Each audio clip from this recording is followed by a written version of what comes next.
नमस्ते दोस्तों, आज के वीडियो में आपका स्वागत है। आज हम लोग जो टॉपिक लेके आए हैं ना, अभी सेंट्रल गवर्नमेंट ने अभी लेबर एक्ट में कुछ चेंजेस लेके आए हैं। मतलब कुछ प्रोविजंस में अल्टरेशन किए हैं, कुछ सेक्शंस को हटाए हैं। क्योंकि पहले जो था, पहले कुछ अराउंड 29 सेक्शंस थे, लॉस थे, 29 लॉस थे। सबको हटा के 4 लॉ में वो लोग उसको कम किए हैं, ताकि जो ट्रांसपेरेंसी हो या डॉक्यूमेंटेशन हो या प्रोसेसिंग हो वो इजी हो सके फ्रॉम द एम्प्लॉयर पार्ट और एम्प्लॉइज पार्ट। ओके, दोनों तरफ से एम्प्लॉय को भी ज्यादा तकलीफें ना झेलना पड़े और एम्प्लॉयर को भी ज्यादा तकलीफें झेलना ना पड़े। तो वो लोग लेके आए major amendments to the labour act. अभी इसमें क्या क्या चेंजेस लेके आए हैं उसके लिए मैं हम लोग को ब्रीफ में जाने से पहले आपको ओवरऑल बता देता हूँ। उसमें फोकस कार्ड यहाँ पे किए हैं वो लोग वर्किंग आवर्स के ऊपर। आपको जूम करके दिखाता हूँ, ठीक है। वर्किंग आवर्स के ऊपर वो लोग मेजरली फोकस किए हैं। दूसरा हो गया आपका प्रोविडेंट फंड, तीसरा हो गया ग्रेचुइटी, और चौथा हो गया ओवर टाइम रूल्स।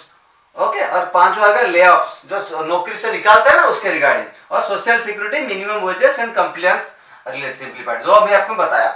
मतलब कितना घंटा काम करना है और आपका जो पीएफ हो या ग्रेचुइटी हो बराबर आपको मिले। Okay, what you deserve. Okay, and then overtime, अगर ज्यादा काम करते हो, टाइम काम करते हो ऑफिस में, तो उसके लिए अलग से रेम्यूनरेशन आपको मिलता है कि नहीं मिलता है, उसके बारे में हो गया। ले ऑफ और क्या होता है रिट्रेंचमेंट। ओके, अगर कंपनी आपको निकालती है या आपको वॉलंटरली आप नौकरी छोड़ते हो, तो उस आपका जो सेटलमेंट है वो बराबर से, if you are getting it और नॉट, आपको बराबर मिलता है कि नहीं मिलता है, legally lawfully. And then social security, अगर आप काम पे हो तो वहां पे आपकी जो सिक्योरिटी होती है, अगर आप कोई कॉन्ट्रैक्चुअल बेसिस में जाते हो, माइनिंग में जाते हो, जो लेबर्स लोग जाते हैं, उनकी जो क्या बोलते हैं, लाइफ इंश्योरेंस हो गए, थ्रेट्स होते हैं ना, डेथ की कुछ हो गया, मतलब अनएक्सपेक्टेड थिंग, तो उसके लिए company, whether the company is taking properly care of the employees और the labourers. Okay, and then minimum wages, government ने जो फिक्स किया है, सेंट्रल गवर्नमेंट ने या स्टेट गवर्नमेंट फिक्स करता है ना, इतना मिनिमम वेजेस होना चाहिए, उसके नीचे आप नहीं दे सकते। तो वो कंप्लायंस फॉलो हो रहा है कि नहीं, उसके रिगार्डिंग भी ये लॉ के अंदर अमेंडमेंट्स आया है। और लास्ट हो गया कंप्लायंस सिंप्लीफाइड, जो मैं आपको बताया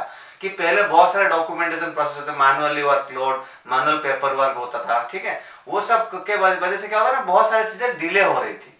तो वो सबको सिंप्लीफाई करके, जो पहले 29 लॉस थे अंडर लेबर एक्ट, ओके, तो उसको सिंप्लीफाई करके वो गवर्नमेंट ने क्या किया, उसको 4 सेक्शन में डिवाइड किया है, ठीक है। तो उसको कहां कहां पे डिवाइड किया है, चारों जो आ गया आपका, पहला हो गया आपका, देखो 28 major rule changes from 48 work hours. मतलब जो टोटल जो 29 था ना, उसमें से पूरा 28 चीजें थे वो लोग रिमूव किए हैं। पहला चीज जो मेजर हम लोग फोकस करेंगे, पहला हो गया वर्क वीक। वीक में कितना काम करना है, मैं डिटेल में आगे जाके आपको समझाऊंगा। और दूसरा हो गया PF, gratuity, overtime to layoffs and more. Okay, तो ये मैं डिटेल में समझाऊंगा। ये और क्या क्या चीज जो 29 को हटा के वो लोग जो 4 चीजें लेके आए हैं, वो 4 चीजें क्या है। पहला चीज है कोड ऑन वेजेस, मतलब जो सैलरी होता है ना मंथली, तो उसकी जो मिनिमम वेजेस कितना होना चाहिए, उसके ऊपर कितना ग्रेचुइटी कटना चाहिए, पीएफ कटना चाहिए, उसके रिगार्डिंग पहला हो गया। और दूसरा चीज है इंडस्ट्रियल रिलेशंस कोड। तो जो इंडस्ट्री होता है ना, जो मैन्युफैक्चरिंग सेक्टर होते हैं, वहां पे जो एम्प्लॉइज काम करते हैं, जो लेबर काम करते हैं, उनकी सेफ्टी के लिए, सिक्योरिटी के लिए बराबर से जो प्रोटोकॉल्स कंपनी फॉलो कर रही है नहीं, तो उसके रिगार्डिंग वो कोड आ गया। और तीसरा आ गया आपका सोशल सिक्योरिटी कोड, मतलब तो सोशल सिक्योरिटी, सामाजिक सुरक्षा। ओके, तो सामाजिक सुरक्षा क्या होता है, अगर कोई लेडी काम करती है, अगर वो प्रेग्नेंट है, तो उसको प्रॉपर्ली टाइम से लीव मिलना चाहिए, उसको प्रॉपर्ली ट्रांसपोर्टेशन मिलना चाहिए। अगर कोई बाहर गांव से आ रहा है, अगर फॉर एग्जांपल आप दिल्ली में आपकी फैक्ट्री है और आपका बंगाल से कोई वर्कर आ रहा है, वो ट्रेन में ट्रैवल करेगा ना घर से, तो उसकी जो ट्रैवलिंग की एक्सपेंसेस। और लोकल में क्या होता है, अगर आप दिल्ली में रहते हो तो दिल्ली वाले को जॉब नहीं मिलता, दिल्ली वाला बोलेगा कि भाई मेरे को जॉब नहीं मिल रहा, लेकिन बंगाल वाला आके मेरा नौकरी खा रहा है। तो वो लोग क्या करते हैं, वो हैरास करते हैं, तो वो रिस्पॉन्सिबिलिटी कंपनी को उठाना पड़ेगा, ठीक है। और उसके बाद हो गया occupational safety, health and working conditions code. वही मैं बोला ना, जो सेफ्टी, एम्बुलेंस की फैसिलिटी हो, कहीं पे अगर माइनिंग की वर्क चल रही है, वहां पे आपको एम्बुलेंस की फैसिलिटी रखना चाहिए। और सारी एम्प्लॉइज की बराबर से ईएसआई, मान जो हेल्थ हो गया, इंश्योरेंस हो गई, उनकी मेडिकल बेनिफिट्स के ऊपर आपको फोकस करने के लिए वो सब लॉस वो लोग लेके आए हैं, ठीक है। तो अभी हम लोग क्या करेंगे, अभी डिटेल में जाएंगे। अभी जो चेंजेस किए हैं ना, वो लोग किसके लिए चेंजेस किए हैं, आप अगर यहाँ पे देखेंगे, पहले आपको ये समझना पड़ेगा कि लेबर लॉ है क्या, ठीक है। तो लेबर लॉ क्या बोलता है आपको, राइट टू मिनिमम वेजेस, जो मेजरली जो बोलते हैं ना राइट टू मिनिमम वेजेस, तो आपका हक जितना जितना बनता है ना तो उतना आपको वेजेस मिल रहा है कि नहीं, ठीक है। और secondly right to social security, जो आम आदमी को जो सिक्योरिटी मिलता है, जो दूसरी कंपनीज में मिलता है, दूसरी ऑर्गेनाइजेशन में मिलता है, तो वो आपको मिल रहा है कि नहीं। तो मेजरली लेबर लॉ दो चीजों पे फोकस करता है, right to minimum wages and right to social security. अगर ये दो चीजें नहीं मिल रहे देन क्या होगा ना, तो कंपनी लॉस को फॉलो नहीं कर रहे, तो दैट टाइम इधर सेंट्रल गवर्नमेंट और स्टेट गवर्नमेंट विल इंटरवेन, और वो लोग देखेगा कि क्यों फॉलो नहीं कर रहे, and they will take the action accordingly, okay. और वो क्यों चेंजेस लेके आए हैं। पहला चीज क्या है, सिंप्लीफाई, ये एक सेकंड आपको मैं मार्किंग करके बताता हूं, ठीक है। तो क्या बोलता है, सिंप्लीफाई कॉम्प्लेक्स, ओके। तो पहले जो चीजें थी ना, जो रेगुलेशंस पहले थी वो लोग क्या है ना, वो आउटडेटेड हो गई थी, तो उसको वो लोग सिंप्लीफाई किए हैं। जो रूल्स पहले थे कि 50 साल पहले जो रूल था, आज थोड़ी है। 50 साल पहले आप जा रहे थे साइकिल में, आज जा रहे हो बस में, तो वो जो 50 साल पहले जो रूल्स थी वो आज थोड़ी लागू होगा, तो वो लोग उसको अमेंड किए हैं, ठीक है। और दूसरा चीज क्या है ना, रिड्यूस द कंप्लायंस बढ़ाना फॉर बिजनेस। अगर बिजनेस जो आपका कंपनी का ओनर है वो यही सब डॉक्यूमेंटेशन में मतलब क्या फंसा रहेगा, तो वो बाकी चीजों पे फोकस तो नहीं कर पाएगा, तो वो भी हम उन लोगों ने घटाया है। और दूसरा, improve transparency in wages and benefit, तो बराबर से आपको भी सैलरी मिले और वहां से भी कुछ बर्डन ना हो, तो वो वेजेस और ट्रांसपेरेंसी उसके रिगार्डिंग भी वो लोग किए हैं, ठीक है। और सोशल सिक्योरिटी की बात मैंने पहले बता चुका हूँ, ठीक है। और दूसरा चीज जो देखिए यहाँ पे क्या बताया, पहले 29 लॉ थे, 29 लॉस थे, ठीक है। पहले 29 लॉस थे, उसको घटा के वो लोग 4 कोड में लेके आए हैं, जो मैंने आपको पहले समझा दिया, ठीक है। और पहले पीएफ ग्रेचुइटी बराबर से कंसीडर नहीं थे, वो जो मैं आगे जाकर समझाऊंगा, ठीक है। ये सब ले ऑफ की हो गई, ये सब चीजें ट्रांसपेरेंसी, डॉक्यूमेंटेशन और क्या बोलते हैं, ट्रांसपेरेंसी, डॉक्यूमेंटेशन और कंप्लायंस, तीनों चीजें, ट्रांसपेरेंसी, डॉक्यूमेंटेशन एंड कंप्लायंस, ये तीनों चीजों पे फोकस हुआ है। और कहां पे फोकस किए हैं वो लोग, क्या क्या चीजें में मतलब चेंजेस किए हैं, तो वो मैं अभी आपको बताऊंगा, ठीक है। 28 मेजर चेंजेस जो अपना हो गया ना, हाँ ये आ गया आपका। देखिए पहला चीज, पहले क्या होता था, आप कंपनी में काम करते हो, ठीक है, तो कोई वर्किंग आवर का लिमिट नहीं होता था, आपको बुलाएगा, ओवर टाइम बुलाएगा, आपको काम करवाएगा कंपनी वाला। तो अभी क्या बोलता है, as per new labour act, the company must follow 48 hours working, 48 hour work per week. मतलब आप अगर किसी कंपनी में काम करते हो 48 आवर से ज्यादा वो आपको काम नहीं करवा सकता। संडे सैटरडे छोड़ दो, बाकी जो 5 दिन है ना, मंडे टू फ्राइडे, वो 5 दिन का मिला के भी he can not allow you and he is not entitled to allow you to work for more than 48 hours. अगर उसके ऊपर वो करता है, देन अगर आपको लगता है कि ज्यादा प्रेशर होता है, अगर आप कंप्लेन करते हो, then the government will take action. और दूसरा चीज, अगर आप ओवर टाइम चलता है, अगर आप किस कंपनी में लॉयल हो, नहीं यार ज्यादा काम है, सपोर्ट करना बनता है, तो अगर आपको आज बुलाया, अगर समझ लो कि सैटरडे संडे आपका छुट्टी है, तो 5 दिन बच गया, तो 48 आवर्स 5 दिन के हिसाब से कितना होता है, around 9.5 hours, right, per day, 9.5 घंटा। तो अगर आप 9.5 घंटा काम करते गए, लेकिन किस दिन आपको एक्स्ट्रा टाइम आ गया, आप 12 घंटा काम कर लिए, ओके, तो वो क्या करेगा, वो जो अगला जो 4 दिन है ना, उसमें वो कंपेंसेट करेगा, ताकि total working hours should not exceed 48 hours. अगर क्रॉस करता है, तो अगर आपको लगता है आप कंप्लेन करोगे, तो company will take action against them, और नहीं कंपनी नहीं कर रहा तो government will take action against them, ठीक है। और दूसरा चीज, तीसरा चीज क्या आ गया आपका, बेसिक सैलरी। पहले क्या होता था, जो सीटीसी होता था आपका, ठीक है, तो सीटीसी से 40% तक का आपका बेसिक होता था, तो अभी उसको बढ़ा के 50% कर दिया है। तो उसमें से फायदा क्या होगा, उसके बाद वाला रूल देखिए, नंबर 4, ठीक है, एक सेकेंड, तो नंबर 4 देखिए, ये वाला पीएफ हमेशा, पीएफ हो गई आपकी, ईएसआई हो गई, ये सब कंप्यूटेशन किसके ऊपर होता है, आपका बेसिक सैलरी के ऊपर। तो अगर आपका बेसिक सैलरी बढ़ रहा है ना, so simultaneously to that extent your PF contribution will increase. समझ रहे हैं ना, अगर आपका बेसिक पहले 40% था, तो उसके हिसाब से आपका पीएफ कट रहा था, ईएसआई कट रहा था, तो अभी आपका बेसिक हो गया कितना, 50%, 50%। तो अकॉर्डिंगली क्या होगा, आपका पीएफ कंट्रीब्यूशन भी बढ़ेगा। तो यहाँ पे फायदा एम्प्लॉय को क्या होगा, अगर समझे, और पीएफ में क्या होता है जितना एम्प्लॉय कंट्रीब्यूट करता है ना उतना एम्प्लॉयर भी अपने जेब से कंट्रीब्यूट करता है। अगर समझ लो कि 1000 रुपया आपका पीएफ कट रहा है आपके अकाउंट से सैलरी से हर महीना, तो 1000 रुपया आपका एम्प्लॉयर भी देता है गवर्नमेंट को, तो 2000 रुपया डिपोजिट होता है आपका पीएफ अकाउंट में। तो यहाँ पे क्या होता है, जब बढ़ गया आपका बेसिक, तो अगर बेसिक बढ़ गया टू दैट एक्सटेंट आपका पीएफ भी बढ़ेगा और उतने का ज्यादा आपका एम्प्लॉयर भी इन्वेस्ट करेगा, ठीक है। और उसके बाद ये जो बहुत बहुत इंपॉर्टेंट चीज है, देखिए क्या क्या हो गया आपका ग्रेचुइटी। कुछ कंपनीज क्या होती है, वो लोग क्या करते हैं, वो टेम्पररी बेसिस में कॉन्ट्रेक्चुअल बेसिस में एम्प्लॉय को रखते हैं। बोलते हैं कि नहीं भाई हमको एक आया है कॉन्ट्रैक्ट, एक क्या बोलते हैं, एक ऑर्डर आया है बाहर कंपनी से, हमको 2 साल के लिए ये काम है, तो हम आपको कॉन्ट्रेक्चुअल बेसिस में लेते हैं। 2 साल के बाद आपको खुद छोड़ना पड़ेगा जॉब। तो उस केसेस में क्या होता है, ग्रेचुइटी उनको नहीं मिलता था। अभी गवर्नमेंट ने रूल क्या बता दिया, अगर आपके पास कॉन्ट्रेक्चुअल बेसिस में किसी को आप ले रहे हो, तो अगर वो आपके पास मोर देन 1 ईयर काम करता है, then he is entitled for gratuity.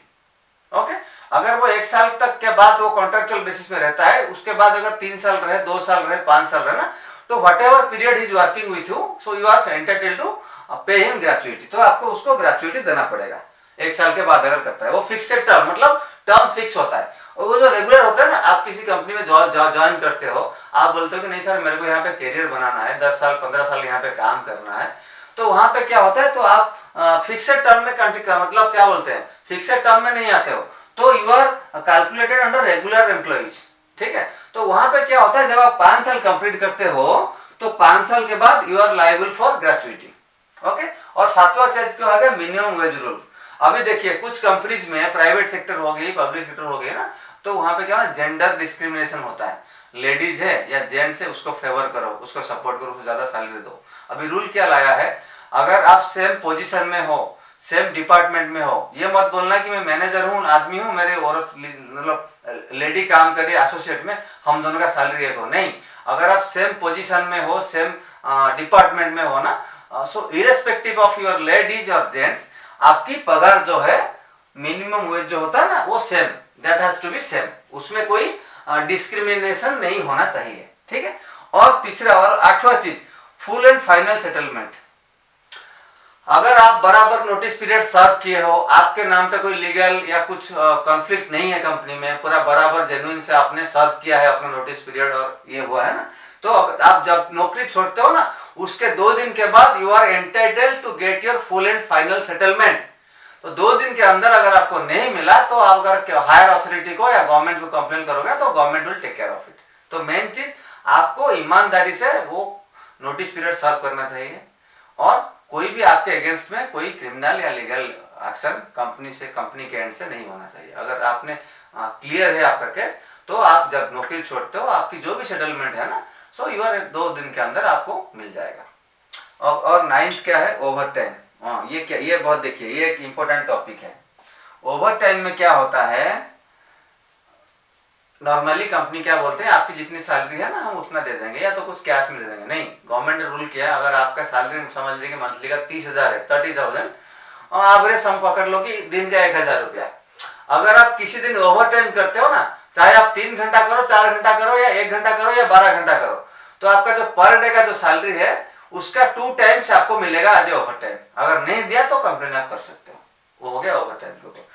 और ये हो गया माइग्रेंट वर्कर रूल, जो मैं थोड़ी देर आपको दिल्ली का एग्जांपल दे रहा था। अगर आपका फैक्ट्री हो, कंपनी कहीं पे दिल्ली हो, बॉम्बे में हो, आपका बाहर गांव से कोई आदमी आ रहा है ना, तो उसका जो एकोमोडेशन से हो गया, वो रह रहा है, तो उसको अलाउंस हो गया, ट्रैवलिंग अलाउंस, गाँव जाएगा, घर जाएगा ना छुट्टी में, तो वो भी आपको टेक केयर करना पड़ेगा। क्योंकि लोकल आदमी का क्या है, वो तो घर में बस चला जाएगा, उसको क्या है, गाँव जाने के लिए ट्रेन पकड़ना पड़ेगा, बस पकड़ना पड़ेगा। तो वो जो अलाउंस है, उसकी जो छुट्टी का जो पीरियड है, उसमें आपको कोई कंपलसरी नहीं है, लेकिन प्रोविजन रखा हुआ है कि ताकि यू कैन एकोमोडेट। अगर आप एम्प्लॉय को बराबर से देखोगे, तो एम्प्लॉय आपको रिटर्न में ज्यादा काम करवा के देगा।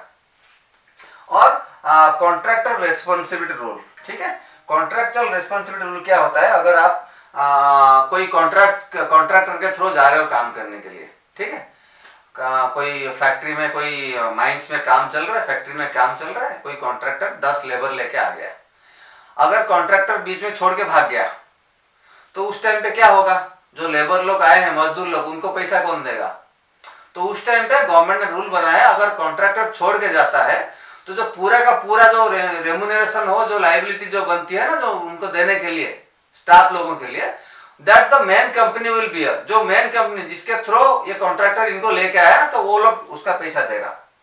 ठीक है। और आगे आपका हाँ, lay off and termination rules.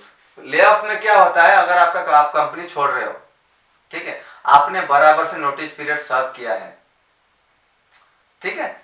Company क्या होता है, कभी कभार क्या होता है, वो किसी कॉन्ट्रैक्ट के लिए आपको हायर करते हैं, लेकिन बाद में क्या होता है, वो कॉन्ट्रैक्ट आपको मिलता नहीं है।